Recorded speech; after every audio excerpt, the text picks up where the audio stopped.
Hello friends, this is RC. हम उम्मीद करते हैं कि आप लोग बहुत अच्छे होंगे।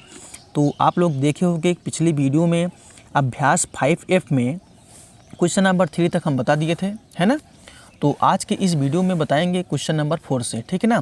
तो हम आपको वो बता दें जो लोग नहीं जानते हैं कि क्लास 6 से लेकर के क्लास 12 तक यानी कि कक्षा 12 तक जो है हम मैथ, साइंस, इंग्लिश लगभग हर सब्जेक्ट पढ़ा देते हैं, ठीक है ना। तो हम आपको बता दें कि यह वीडियो यूपी बोर्ड कक्षा 7 की है और कक्षा 7 की गणित का अभ्यास 5 का F का हमने इसके पहले के पार्ट बता दिया है और इसके पहले के पार्ट में क्वेश्चन नंबर 3 तक हो चुका है, ठीक है। क्वेश्चन नंबर 3 तक हुआ है तो क्वेश्चन नंबर 4 लेने चल रहे हैं। क्वेश्चन नंबर 4 से इस वीडियो में पूरा बता देंगे, ठीक है ना। जितना क्वेश्चन होगा सभी क्वेश्चन इसमें बता देंगे, ठीक है। तो देर ना करते हुए आइए इस वीडियो को शुरुआत करते हैं। तो क्वेश्चन नंबर 4 के लिए सबसे पहले आप क्या करेंगे, देखो कहा जा रहा है कि आकृति 5.52 में त्रिभुज ABC में, ठीक है, अर्थात इस त्रिभुज में जो त्रिभुज दिया गया है चित्र में, ठीक है, MN। अब MN कह रहा कि MN BC के समांतर, यानी कि ये जो MN है ये BC के क्या है, समांतर, यानी कि ये रेखा और इस रेखा के ये समांतर है। ऐसे समांतर चिन्ह बनाना चाहो तो ऐसे समांतर चिन्ह बनता है, ठीक है ना। ऐसे समांतर के चिन्ह बन जाता है, ठीक है। तो कहा जा रहा है त्रिभुज ABC के शेष कोणों की माप बताइए। अब एक कोण दे दिया गया है, देखो इसमें एक कोण दे दिया गया है। कहा जा रहा है आगे कि क्या त्रिभुज ABC और त्रिभुज MN समरूप हैं। चलिए इस बात को पहले समझ लीजिए कि जब ये दोनों यानी क्या है, समांतर हैं, यानी कि ये रेखा और ये रेखा समांतर हैं, MN समांतर BC के है तो ये रेखा और ये रेखा बराबर होगी और समांतर भी होगी। तो इसको हल करने के लिए सबसे पहले क्या करेंगे आप, जैसे हम आपको बता रहे हैं वैसे करिए, ठीक है। लिखिए क्वेश्चन नंबर ये 4 है, ठीक है। क्वेश्चन नंबर ये 4 है। क्वेश्चन नंबर 4 में सबसे पहले आप क्या लिखेंगे, सबसे पहले बात तो यही हो गई है कि MN समांतर है। MN समांतर, ये समांतर चिन्ह है, ठीक है दोस्तों। MN समांतर किसके है, BC के, ठीक है। MN समांतर किसके है, BC के है, ठीक है ना। पहले आप लोग चित्र बना लीजिएगा, यही चित्र जो है इसमें कोई कुछ कारण नहीं है, ठीक है। ऐसे समझ लीजिए ये जो कोण B है, कोण यम के क्या होगा, बराबर होगा, ठीक है। और कितना होगा, ये दोनों कितने होंगे, 30 अंश होंगे। ऐसा क्यों है, क्योंकि अगर लिखना चाहो तो लिख सकते हो ये संगत कोण है। ये क्या है, संगत कोण है, ठीक है। संगत कोण क्या होते हैं, बराबर होते हैं। ऐसा क्यों हुआ है, क्योंकि एक ही जो है यानी कि दोनों रेखाएं क्या है, समांतर, इसलिए, ठीक है। इतना लिख सकते हो, हाँ लिख सकते हैं। अब देखो, अच्छा एक बात बताओ, कोण यहाँ पर देख लो, समझ लो, अगर दिख रहा है तो देखिए यहाँ पर, देखिए कोण A और कोण M और कोण N, यानी कि त्रिभुज के तीनों अंतःकोणों का योगफल कितना होता है, 180 अंश होता है। बताइए, होता है ना। तो यह लिखिए, क्या लिखेंगे आप, क्या लिखेंगे, कोण A, ठीक है, और कोण M, कोण A प्लस कोण N और कोण N, ठीक है, इन तीनों का योग जो है 180 अंश होता है। ऐसा क्यों, क्योंकि त्रिभुज के तीनों अंतःकोणों का योगफल कितना होता है, 180 अंश होता है। अब देखो कोण A का मान दिया है 88 अंश, कोण M का मान दिया है 30 अंश, ठीक है ना। तो जो दिया है उसको लिख लीजिए पहले। अब देखो बस समझो, यहाँ से कोण A का मान दिया है कितना, 88 अंश है, तो हमने इसके नीचे 88 अंश लिख दिया। कोण M का मान दिया है 30 अंश से, 30 अंश लिख दिए, ठीक है ना। अब कोण N हमको नहीं पता है तो कोण N ऐसे लिख देंगे, ऐसे जैसे बना देंगे, बराबर कितना, 180 अंश। अब ये जानते हो ना, त्रिभुज के तीनों अंतःकोणों के योगफल 180 अंश होता है। ये सूत्र है, फार्मूला समझ लीजिए, ठीक है ना, ऐसे समझिए। अच्छा इन दोनों को जोड़ करके उधर घटा देंगे, है ना, तो इधर कोण क्या बचेगा, ऐसे समझो, इधर कोण N बचेगा ना। अब देखो इसका योग कितना होगा बताओ, 8 और 8 3 11 कितना हो जाएगा, बोलो, यानी कि 118 हो जाएगा। तो 118 उधर जाएगा, कितना हो जाएगा, माइनस में हो जाएगा। बराबर लिखेंगे 180 अंश से माइनस कितना हो जाएगा, इसका योग करो, कितना हो जाएगा, 118 अंश हो जाएगा ना, 118 हो जाएगा। तो 118 इधर प्लस में, उधर जाएगा माइनस में हो जाएगा, तो 18 ये क्या हो जाएगा, माइनस में हो जाएगा। ठीक है, अब ऐसे में अब ये बताइए कोण n बराबर कितना हो जाएगा। कोण n का जो मान आ जाएगा, कोण n कितना हो जाएगा, यानी कि 180 अंश में कितना घटाएंगे, 118 अंश घटा देंगे। ठीक है, तो कितना निकलेगा बताइए, तो 62 अंश निकलेगा, है ना। कितना निकलेगा, 62 अंश निकलेगा। तो इसका मतलब ये है कि यही जो है कोण n का मान हो गया, कोण n का क्या हो गया, वैल्यू हो गई। ठीक है ना। त्रिभुज, ठीक है, त्रिभुज ए बी सी तथा त्रिभुज AMN में इतना आप जो है अपने कापी में लिखेंगे। ठीक है, अब बात समझिए, अगर चित्र बनाए होंगे तो देख लीजिए कि कोण जो A है AMN, कोण AMN बराबर होगा किस कोण के, जानते हो, कोण ABC के, अर्थात कोण M बराबर कोण क्या होगा, BC होगा। ठीक है ना। चलिए चित्र में दिखा दे रहे हैं, देखिए कोण, इधर देखिए कोण, इस चित्र में देखिए कोण n बराबर, कोण n जो ये जो वैल्यू होगी, यानी कोण n की जो वैल्यू होगी, बात समझिएगा, कोण जो जितना n होगा उतना कोण को होगा C भी होगा, कोण जितना m होगा उतना कोण क्या होगा, B होगा। क्यों, क्योंकि एकांतर कोण है ना। कोण जितना m होगा उतना n B होगा, यानी कोण B भी होगा, क्योंकि एकांतर कोण है।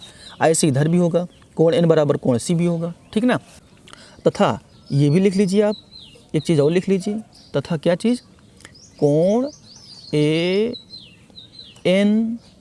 ANM, ठीक है ना, कोण ANM बराबर कोण क्या हो जाएगा, ACB के। ठीक है ना। अब एक चीज़ और समझ लीजिए, कोण BAC क्या है, उभयनिष्ठ है। ठीक है ना, ये क्या है, उभयनिष्ठ है, तो लिख दीजिए उभयनिष्ठ। ठीक है, ये उभयनिष्ठ है। और ये क्या है, एकांतर अंतर कोण के, ये दोनों क्या है, एकांतर अंतर कोण है। ठीक है ना, तो इसको जो है लिख लीजिए आप जो है। तो अतः नीचे लिख सकते हैं आप, क्या लिख सकते हैं, अतः ये जो है क्या है, समरूप है। ठीक है ना, क्या लिख सकते हैं आप जो है, अतः लिख दीजिए, अतः समरूप है। कौन कौन, यानी कि त्रिभुज, ऐसे लिख दीजिए त्रिभुज ABC, ये समरूप का चिन्ह है। ठीक है ना, समरूप का चिन्ह है, समरूप होंगे, इसके समरूप होंगे त्रिभुज AMN। बस इतना आप लिख दीजिए, इसका क्या हो गया, पूरा सोल्यूशन हो गया। ठीक है ना। बात समझ में आई नहीं, बताइए, अगर ना समझ में आई बताइए, कमेंट कीजिए। देखिए कमेंट में जो है हम एक लिंक देते हैं, उस पर क्लिक करेंगे ना तो अगली वीडियो चलने लगेगी। इसके देखिए नेक्स्ट क्वेश्चन में जो है, क्वेश्चन नंबर 5 में लिखा गया कि उपर्युक्त आकृति अर्थात 5.53, ठीक है, अभी दिखा रहे हैं, कहा जा रहा है कि यदि M तथा N क्रमशः AB और AC भुजाओं के मध्य बिंदु हो तो भुजा BC और MN का अनुपात ज्ञात कीजिए। ठीक है, 5 का जो है चित्र जो है यहाँ दिया गया है। ठीक है ना, इस वाले चित्र यहाँ दिया गया है, यानी 5.53 में यही क्वेश्चन, यानी यही चित्र जो है आपको बनाना है। क्वेश्चन नंबर 5, ये क्वेश्चन नंबर 5। ठीक है, अब क्वेश्चन नंबर 5 में जैसे जैसे कहा जा रहा है वैसे वैसे कीजिए। ठीक है, तो यहाँ है ABC, त्रिभुज ABC तथा AMN क्या होंगे, समरूप होंगे। बस समझिए, देखो एक त्रिभुज यहाँ दिया है ना AMN, ये छोटा वाला त्रिभुज, और छोटा जो त्रिभुज होगा समरूप होगा किस त्रिभुज के, ABC के, ये समरूप के त्रिभुज होगा।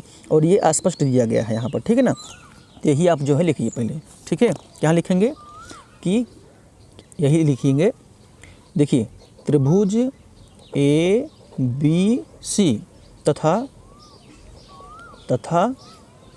AMN क्या है, समरूप त्रिभुज हैं। ठीक है, कैसे त्रिभुज हैं, समरूप हैं, समरूप त्रिभुज हैं। ठीक है, ये दोनों क्या हैं, समरूप त्रिभुज हैं, उसमें स्पष्ट लिखा गया है। अच्छा, जब समरूप होते हैं तो इनकी खासियत क्या होती है, पहले समझिए। अब देखो यदि समरूप त्रिभुज हैं तो देखो क्या हो जाएगा, BC, ये जो BC है MN के क्या होगी, बराबर होगी, यानी कि समांतर होगी।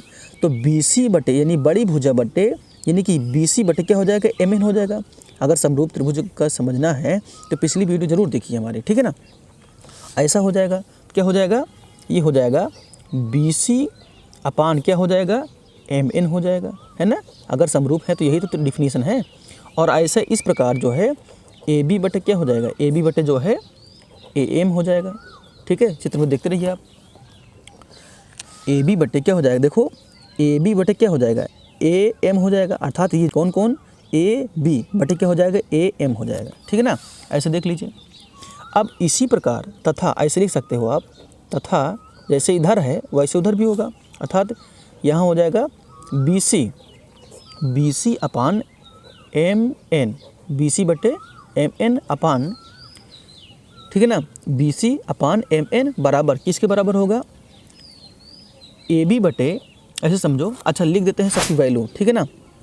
अगर सबकी वैल्यू लिखेंगे तो BC क्या हो जाएगा, अब देखो BC का मान दिया गया है यहाँ पर, देखो BC कितना दिया है, पूरा टोटल कितना है 4.2 दिया गया है, तो ऐसे लिख देते हैं BC की जगह कितना लिख देते हैं 4.2 लिख देते हैं, ठीक है ना, 4.2। और MN कितना दिया गया बताओ, MN कितना दिया है 2.1 दिया है ना, देखो ये 2.1 है, ठीक है ना। अब बताइए तो यहाँ से क्या हो जाएगा, यहाँ से यही निकलेगा ना BC, यहाँ से क्या हो जाएगा, यानी कि BC अपान MN, BC अपान MN बराबर कितना हो जाएगा 2 अपान कितना 1 हो जाएगा। क्यों, BC अपान MN बराबर कितना हो जाएगा 2 अपान 1 हो जाएगा। क्यों, क्योंकि जानते हो इसको काटोगे तो देखो पॉइंट्स कट जाएगा, क्योंकि सामने सामने है, तो 21 कम 21 दूनी कितना हो जाएगा 42 हो जाएगा। तो यहाँ पर कितना हो जाएगा, ऊपर 2 और नीचे कितना 1 हो जाएगा, ठीक है ना। अब देखो, अब अतः नीचे लिख सकते हो, क्या लिख सकते हो, अतः आप लिख सकते हो, अतः BC अनुपात किसके है, MN के। अब ये अनुपात कितना आया हुआ है बताइए, अनुपात अगर लिखना है तो लिख दो बराबर किसके हैं 2.1 के। अगर आप लोग जानते हो जैसे जो बटे में रहता है वो अनुपात बन जाता है ना, यही क्या हो गया है, प्रूव हो गया, ठीक है ना, यही बोला गया था उसमें। तो जो है अगर लिखना ही है, जैसे आप जानते हो ये हमने कैसे लिख दिया, 2/1 को 2:1 लिख दिया, कैसे लिख दिया पता है, ऐसे AB है ना, तो AB को लिख सकते हैं A/B लिख सकते हैं, ये फार्मूला है अनुपात का, ठीक है ना। ये अनुपात आपको समझना है तो अनुपात वाली वीडियो देख लीजिए, ठीक है। अगर कोई भी टॉपिक सर्च करना है तो लिख दीजिए, उस टॉपिक का नाम लिखिए उस टॉपिक का नाम लिखिए और by enjoy with RC Singh लगा दीजिए, सर्च में आ जाएगा। यदि आपको इसके पहले की वीडियो देखना है और इसके बाद की वीडियो देखना है तो आपको कहीं जाने की ज़रूरत नहीं है, कहीं सर्च करने की आवश्यकता नहीं होगा। इसी वीडियो में जो आप वीडियो देख रहे हो, इसी वीडियो में डिस्क्रिप्शन बॉक्स में भी दिया गया है, ठीक है ना, लिंक दिया गया है, और कमेंट करते हो तो कमेंट बॉक्स में भी लिंक दिया रहता है, और ऊपर आई बटन के रूप में लिंक दिया रहता है। और इसके साथ साथ जब वीडियो को अंत होने लगता है, एंड होने लगता है, तो एंड स्क्रीन के रूप में लगा दी जाती है वह वीडियो। इसमें लिखा गया है कि 2 समांतर रेखाखंड AB और CD खींचिए, ठीक है ना। A को D से और B को C से मिलाइए। ये चित्र जो है क्वेश्चन नंबर 5 के लिए था, क्वेश्चन नंबर 6 के लिए जो है क्वेश्चन आपको बनाना पड़ेगा, क्वेश्चन नंबर 6 के लिए आपको चित्र बनाना पड़ेगा, ठीक है। मान लीजिए कि वे एक दूसरे को बिंदु O पर काटती हैं, क्या त्रिभुज OAB और त्रिभुज ODC समरूप होंगे। तो जैसे जैसे उन्होंने कहा वैसे वैसे बना लीजिए, तो जो है अब अपने मन से जो है कोई भी आपको बना लीजिए। हम बना लेते हैं ऐसे, देखिए, ठीक है। और इसके नीचे भी समांतर बनाने के लिए ऐसे एक एक रेखाखंड यहाँ खींच लिए, ये समांतर हो गया, है ना। अब कहा जा रहा है AB और CD खींच लीजिए। हम इसको मान लेते हैं ये A है और ये B है, ठीक है। AB और CD, ये C है और ये D है, ठीक है। ऐसे हमने बना लिया। अब बनाने के बाद उन्होंने कहा है, क्या कहा है कि A को D से मिलाइए। अब A को D से चल रहा है मिलाने के लिए, ठीक है ना। A को D से मिला देते हैं, देखो A को D से मिला दिए, ओके, ठीक है, मिल गया ना। और B को C से मिला दिए, ठीक है। हम क्या करिए, B को C से भी मिला दिए, देखो B को C से मिला दिए। अब इसको मान लेते हैं बिंदु O, ठीक है। ये क्या है, बिंदु O है, ठीक है, बिंदु O है। अब बात समझिए, जब बिंदु O पर काटे हैं तो ये जो है एक शीर्षाभिमुख कोण बन रहा है, यानी कि ये जो कोण बनेगा ये शीर्षाभिमुख कोण बनेगा, ठीक है ना। ओ ए बी में एक दो त्रिभुज बन रहा है ना। देखो कौन कौन त्रिभुज बन रहा है, दो त्रिभुज बन रहा है यहाँ पर, देखो साफ साफ त्रिभुज, ये त्रिभुज का चिन्ह है, ओ ए बी तथा एक त्रिभुज और बन रहा है नीचे वाला, देखो कौन कौन, O D C, O D C में, ठीक है। दो त्रिभुज बना, दो त्रिभुज देखो अब, ठीक है। बात समझिएगा। अब यहाँ पर देखोगे ए ओ बी बराबर हो किसके बराबर होगा, सी ओ डी के, यानी कि ये शीर्षाभिमुख कोण हो जाएगा। अर्थात देखो ऐसे समझो, कोण ए ओ बी बराबर होगा, यानी कि ए ओ बी, यानी ये वाला कोण किसके बराबर होगा, ये वाला कोण के बराबर होगा, यानी शीर्षाभिमुख कोण है ना। तो ऐसे लिखोगे आप, कोण ए ओ बी बराबर कोण सी ओ डी के, ठीक है। अगर लिखना ही है ऐसा क्यों हम कर रहे हैं, तो लिख दीजिए ये शीर्षाभिमुख कोण है। क्या है ये, शीर्षाभिमुख कोण है, ठीक है। शीर्षाभिमुख कोण है, ओके। अगर आपको लिखना ही है तो लिख दीजिए कोष्ठक में ऐसे, ये ऐसा शीर्षाभिमुख कोण से हुआ, ठीक है आप। तो कोण जो है ओ ए, अर्थात ये वाला कोण, देखो जो ये वाला कोण होगा, देखो ये जो कोण होगा इस कोण के बराबर होगा, इस कोण के बराबर होगा, क्यों, क्योंकि एकांतर कोण बन रहा है, ठीक है ना। ऐसे समझो ओ ए बी तथा ओ डी सी बराबर होगा, क्यों, क्योंकि जो है एकांतर कोण है, ठीक है। यही लिखिए आप पहले, ठीक है। क्या लिखेंगे कि कोण ओ ए बी बराबर होगा किस कोण के, कोण ओ डी सी। अगर लिखना ही है ऐसा क्यों हुआ तो लिख दीजिए क्या है, एकांतर कोण है, ठीक है ना, एकांतर कोण है, एकांतर कोण से, ठीक है, एकांतर कोण से, ठीक है। अगर ऐसे लिखना है तो जैसे ये एकांतर कोण है तो वैसे ये वाला भी और ये वाला भी एकांतर कोण होंगे, यानी कि ऐसे बोल सकते हो ओ बी ए बराबर हो किसके बराबर होगा, ओ सी डी के, ठीक है ना। यही आप लिख दीजिए आप, ठीक है। लिखना चाहते हैं तो लिख दीजिए, ऐसे लिख दीजिए कि कोण ओ बी ए बराबर होगा कोण ओ सी डी के। अगर आपको लिखना है तो लिख दीजिए एकांतर कोण, ये भी क्या लिखेंगे, एकांतर कोण, एकांतर कोण ऐसे लिख दीजिए आप, ठीक है, एकांतर कोण। अतः नीचे लिख सकते हैं आप, अब सब कुछ प्रूव हो गया कि सब कुछ बराबर है, ठीक है, ठीक ही है। तो अतः नीचे लिख सकते हैं आप, क्या लिख सकते हैं, अतः क्या लिख सकते हैं, अतः क्या क्या, यानी कि ओ ए बी समरूप त्रिभुज होंगे, समरूप त्रिभुज होंगे किस समरूप, यानी कि ओ डी सी, ठीक है ना। ऐसे लिख दीजिए, जो सर्वांग सम होगा समरूप होता है, ठीक है। ऐसा लिख दीजिए ऐसे, अतः समरूप है,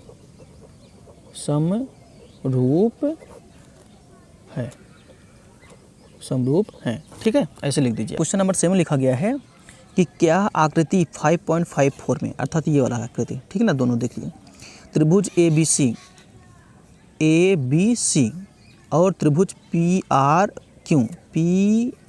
क्यू समरूप है, यदि हाँ तो कारण बताइए। चलिए कारण बताने के लिए पहले क्या करेंगे, इन दोनों चित्रों को बना लीजिए आप अपनी कॉपी में, फेयर कॉपी में, ठीक है ना।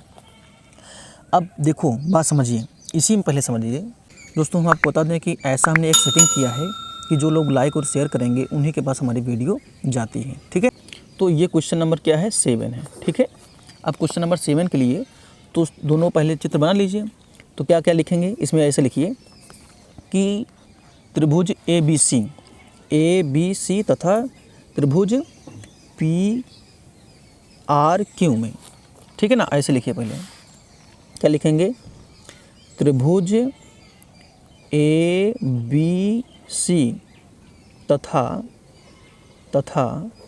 त्रिभुज पी क्यू आर में, इतना आप लिखिए पहले, दोनों त्रिभुज की हम तुलना करेंगे ना, समरूप दिखाना चाहते हैं उसको, ठीक है, ऐसा इसलिए।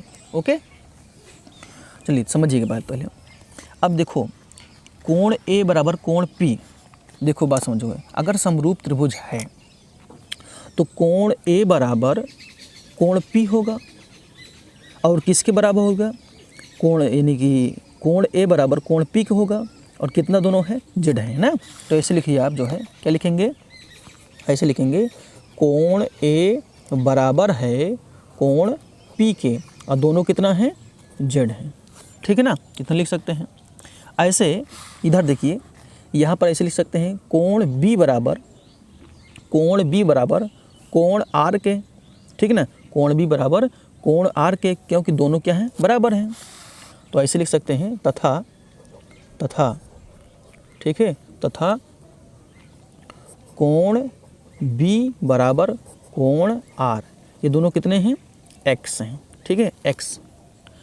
अब बात समझिएगा, त्रिभुज ए बी सी से, अब ऐसे समझिए, त्रिभुज ए बी सी से, अब देखो त्रिभुज ए बी सी से ऐसे लिख दीजिए आप कि त्रिभुज ए बी सी से, ठीक है। तो दोनों में देखेंगे, अच्छा एक चीज़ बताइए, त्रिभुज के तीनों अंतः कोणों का योगफल कितना होता है, 180 अंश, अर्थात ये कोण तीनों कोण को मिला देंगे तो 180 अंश बनेगा ना। तो क्योंकि त्रिभुज के तीनों अंतः कोणों का योगफल कितना होता है, 180 अंश होता है। तो हम आप जानते हैं, क्या जानते हैं, कि कोण ए प्लस कोण बी प्लस कोण सी बराबर कितना हो जाएगा, 180 अंश हो जाएगा। और बी का मान कितना भी है, एक्स है, एक्स प्लस जेड ऐसे लिख सकते हैं ना, यानी कि इसको ऐसे लिख सकते हैं, ये जेड है और प्लस ये कितना है, बी कितना है, देखो बी बराबर कितना है, एक्स है, ऐसे लिख सकते हैं। अब ये प्लस कोण सी का हमको मान नहीं पता है, बराबर 180 अंश ऐसे लिख देते हैं, 180 अंश, ठीक है। अच्छा एक बात बताइए, यहाँ से आपको एक चीज़ पता चल गया होगा कि कोण सी बराबर जो है 180 अंश माइनस अब ये हो जाएगा कितना, इधर आएगा तो माइनस में हो जाएगा, कोष्टक में इसे लिख दो जेड प्लस एक्स हो जाएगा ना। अतः इसको हम लोग लिख सकते हैं, क्या लिख सकते हैं, कोण सी बराबर 180 अंश और माइनस अंदर गुणा होगा, क्या हो जाएगा, एक्स माइनस जेड अंदर गुणा हो रहा है, चल रहा है, ठीक है ना, ये माइनस अंदर गुणा हो रहा है तो माइनस जेड और माइनस एक्स हो गया, ठीक है ना, बस समझिएगा।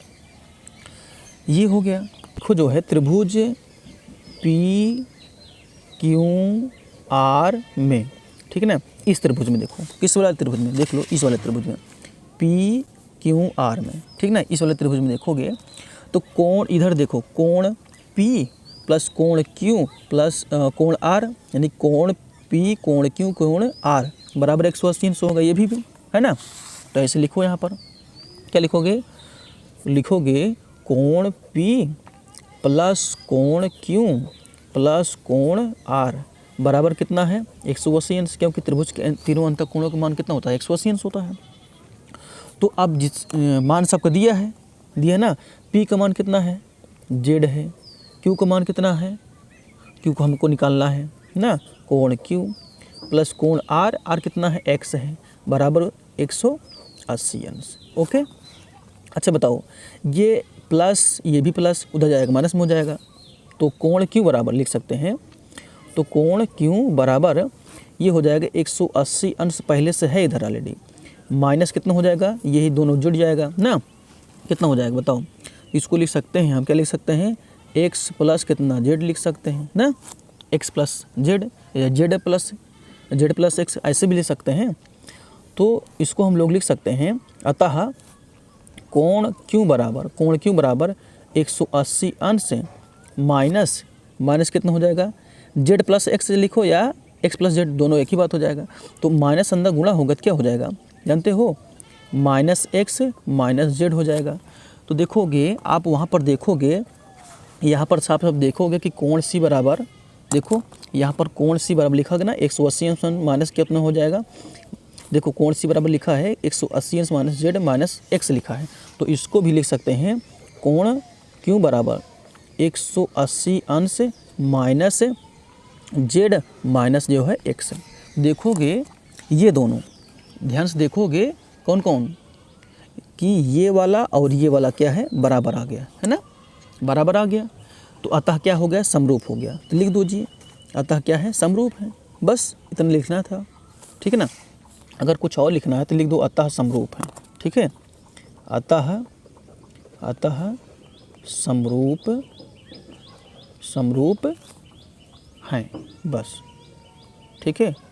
क्यों, क्योंकि जो है ये जो जितना आया है देखो 180 अंश है, देखो 180 अंश माइनस जेड माइनस एक्स वहाँ भी आया था, कोण सी बराबर, और कोण क्यू बराबर भी कितना आया है 180 अंश माइनस जो है जेड माइनस एक्स, इतना ये है ना, बराबर हो गया, इसलिए समरूप हो गया।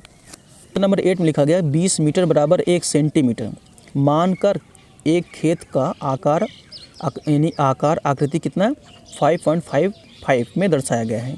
ये वाले में कह रहा कि 40 मीटर बराबर 1 सेंटीमीटर मानकर खेत का नया आकार अपनी अभ्यास पुस्तिका पर दर्शाइए, ठीक है।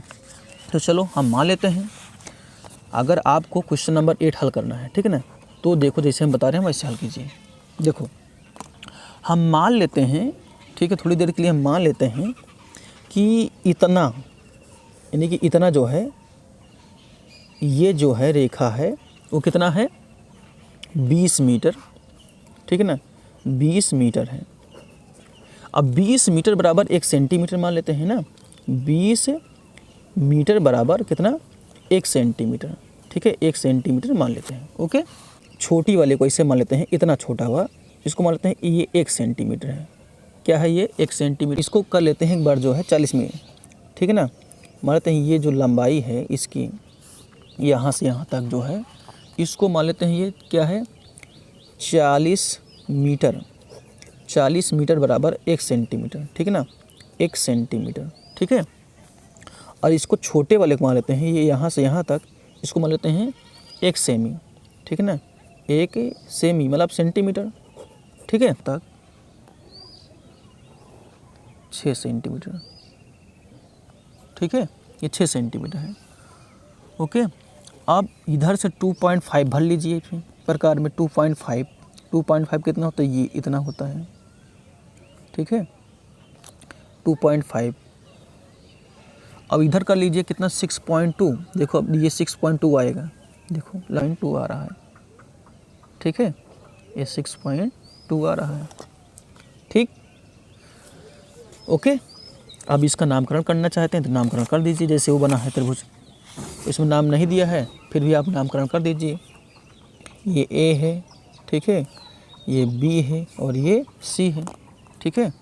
अगर इसमें लिखना ही है आपको तो लिख दीजिए कितना है, ये 2.5 सेंटीमीटर है और ये 6 सेंटीमीटर है और ये कितना है, ये 6.2 सेंटीमीटर है, ठीक है। सेमी मतलब सेंटीमीटर, ऐसे लिख दीजिए साफ साफ, ठीक है। ये सेमी और ये सेमी सेंटीमीटर। अपने अभ्यास पुस्तिका में अगर लिखना चाहते हैं तो ऐसे लिख सकते हैं, ठीक है ना। बाकी अगर कोई प्रॉब्लम हो तो जो है कमेंट कीजिएगा, फिर से इसको बता देंगे। देखिए जो लोग लाइक और शेयर करेंगे इस वीडियो को वही लोग देख पाएंगे दक्षता अभ्यास 5 को देखना है तो वीडियो के एंड में अभी जो वीडियो आपके सामने दिख रही है कॉर्नर पर, इस पर क्लिक करेंगे तो यही वीडियो चलने लगेगी, ठीक है ना। धन्यवाद।